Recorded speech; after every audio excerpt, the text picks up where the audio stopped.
sobrang yung character niya, insane talagang malala. So hindi siya madaling i-portray. Honestly, ang hirap na kailangan mo maging OA. At the same time, kailangan in a natural way mo siya mapapalabas na hindi siya magmumukhang pilit. At dapat, sobrang funny niya. Nakusa siyang lalabas na funny na hindi mo pipiliting maging funny.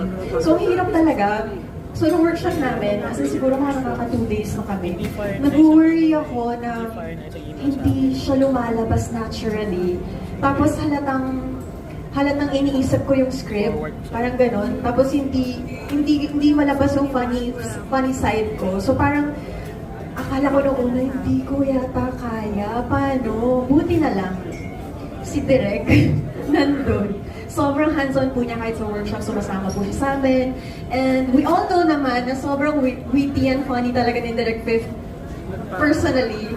So kung kilala niyo siya as a friend, alam niyo talaga na sobrang yung imagination niya, na nakatulong talaga. Kaya dun sa trailer na nakita nyo, malaking bagay talaga. And malaking percentage dun na ambag talaga dito. Kaya lumabas yung character ni Amy na sobrang funny nang hindi namin kailangan pilitan na maging funny. So yeah, it's direct fifth talaga, guys.